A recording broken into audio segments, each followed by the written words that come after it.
Hey, it's Gigguk, and you're watching Pixel Party Pals. Woo! Hey guys, how we doing? So, yeah, I seen this, and I was just kind of like, Gigguk, what? Really? My Hero Academia fights are actually dull? What? So, yeah, super intrigued to see what Gigguk's got to say about My Hero Academia and the fights being dull, because I am absolutely loving My Hero Academia right now. Especially like how I thought it was amazing, the All Might versus All for One. Is that the one? Yeah, is that I get mixed up between the two. All for One. I thought it was amazing. I love the fights in My Hero Academia. The tournament arc. The tournament arc was cool as well. Right, yeah. So let's get into this. See what Gigguk's got to say on the matter. Stop me if you ever heard this one before. My Hero Academia is a good show.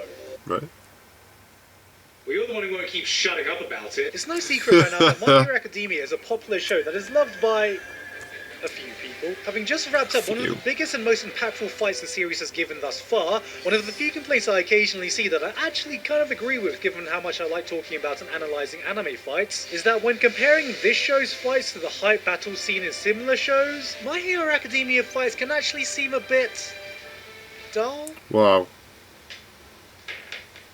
Whoa, before you unsubscribe and smash that dislike button, let me have a chance to explain myself. What I mean by dull is just how one-dimensional and simple the action technically is. If you think about some of the best aspects of amazing fights in other shows, and you think of the choreography of Naruto fights, the complexity of Nen battles seen in Hunter x Hunter, the pure spectacle of One Punch Man battles, the over-the-top ridiculousness of stand fights and JoJo's, they all have their unique selling points on how to make a fight scene dynamic. Right. God, have I broken down different ways to make a fight scene dynamic. I don't have a problem, I just really like anime fights, okay? In contrast with Hiraka, let's forget about that final beautifully animated moment for a second, okay? If you actually break down a lot of the action, the fights in Hiraka are far more simplistic and bog standard. Right. You don't think of beautiful choreography, original action, directional, game-changing tactics. The philosophy is go beyond, plus ultra. A mantra to go past your limits to emerge victorious, which is dangerously close to the cheap arse pulls we would usually criticize in other shonen titles. Right. Which is why most fights just end with a simple strategy, finding ways to make your quirk power more powerful, or often boiling things down into a single clash. One beautifully animated clash at that, but one clash nonetheless that trumps any moment of the fight itself. Meaning that, for the most part, the action in the fight is just... I said it's dull, okay?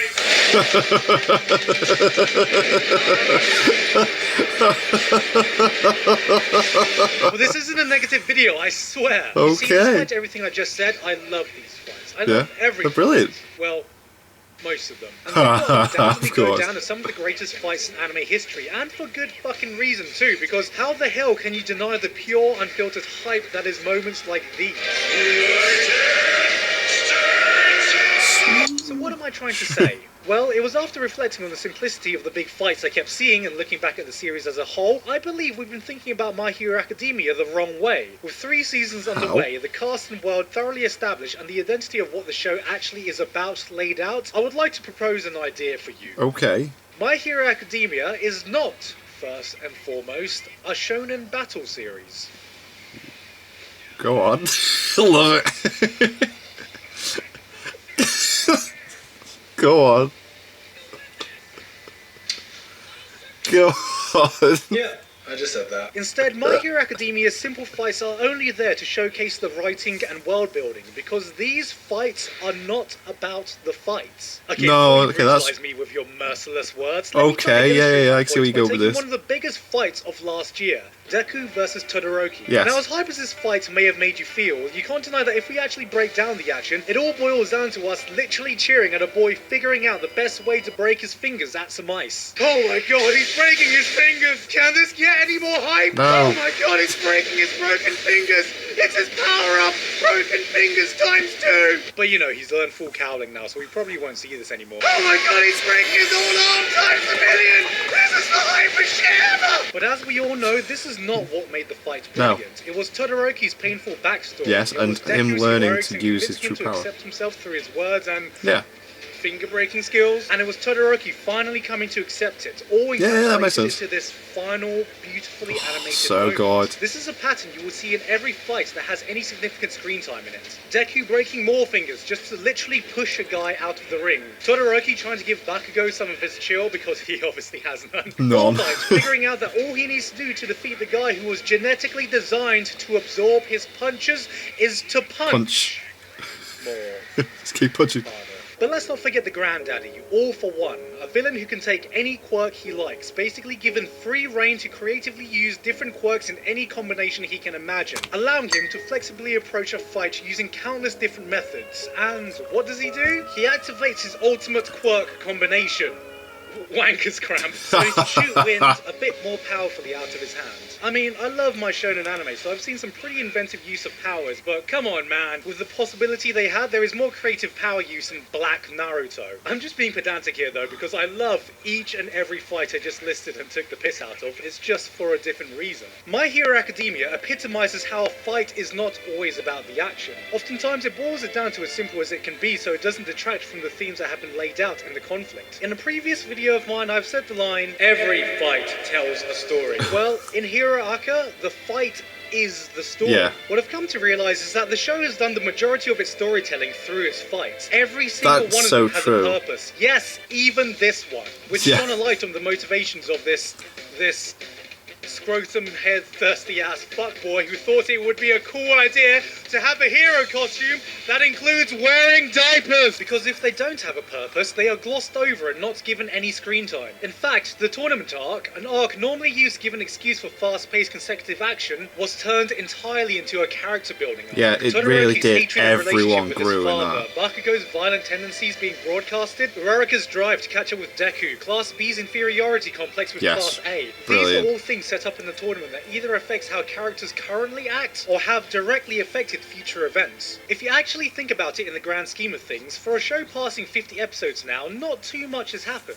We've had UA exams, then the League of Villains attack, then Yeah. a structured series of individual fights arc, then the League of Villains attack, and then we have UA exams, and then the League of Villains attack! Yeah. But this time, All Might loses his powers. It's taken How us sad. 49 episodes for something of heavy consequence to happen in the wider plot, but it doesn't feel like any of that time's been wasted because most of everything that's happened so far has been character development and world building. Right, because yeah. there have been multiple times my perception of the show has changed thanks to its fights. Initially, I thought this show was about this simplistic view of heroes and villains. Here, look, I even say it here. The series has always been about this simplistic view of heroes and villains, with each character on their own unique journey to become the hero they Love want to be. Showcasing the simple tropes of Shonen battle series, but polishing everything down to a T. The fact that we literally had a hero alliance and a league of villains laid out couldn't have been any more black or white. At the time, I didn't understand why villains would even want to call themselves villains in this world, but I just went along with it because, hey, not everything needs to be explored if you're playing to establish Shonen tropes so well. But as the series went on, that simplicity was challenged. The Stain fight, aside from Oh my actually being the God. most complex fight the show has been able to muster so far, was vastly important for the world building, as it is this fight that shatters our simplistic view of hero society as it exists in this universe. Damn right, It introduced so this grey area, epic a level and, of like, depth we hadn't seen within the villains of it's this gonna world. happen. It forces us to question what the difference is between a hero Oh, and a and a villain, villain. whether villains can act just and heroes act unjust. And this would go on to affect the villains that are later introduced and even True. develop our main villain who initially looked very one-note. This fight in the aftermath is so goddamn important to the world building and overall narrative, but if you continue looking, you will realise that every fight we've been presented with has been done in service of developing the cast or the world. Yes. We cheer for All Might. Totally, I He's totally agree with throwing this his video. punches to firmly uphold his image as the symbol of peace. We feel Bakugo's frustration when Todoroki can't bring himself to muster his full strength. We became a kid again when Deku threw his first punch to use the Oh my powers God, he that was never so had good. growing up. Every action has been given meaning behind it, which is why most fights boil down to that single superbly animated clash, because the weight of that clash is ridiculously heavy.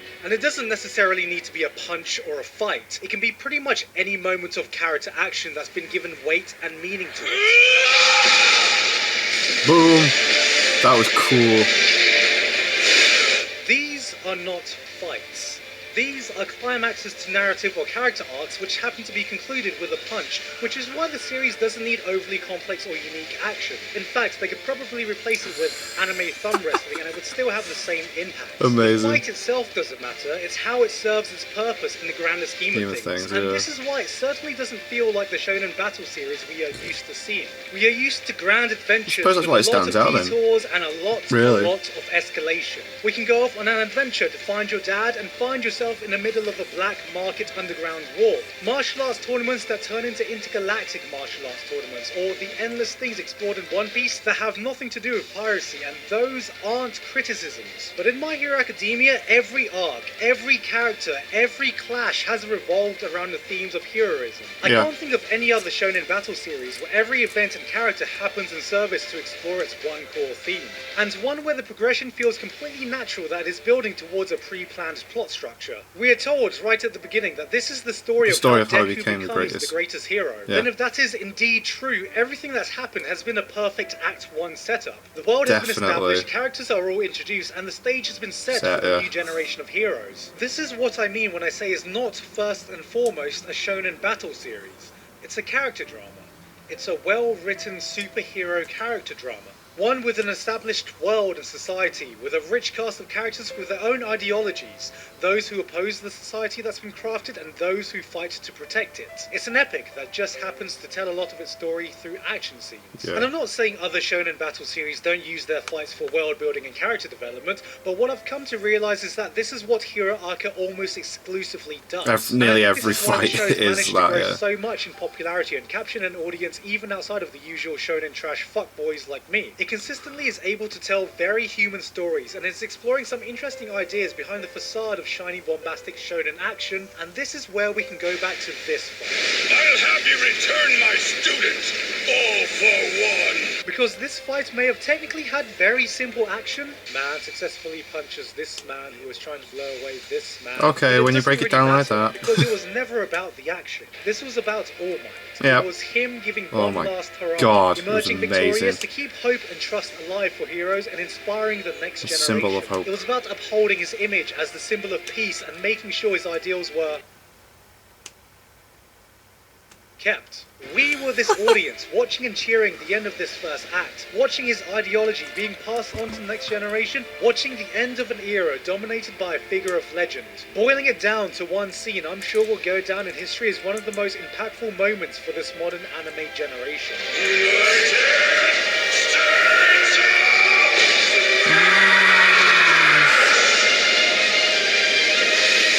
And that's why My Hero Academia succeeds with these dull fights, because there's so much and so little.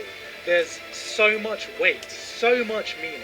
There's oh my fucking god, he's breaking his broken arm too! This is the greatest anime ever!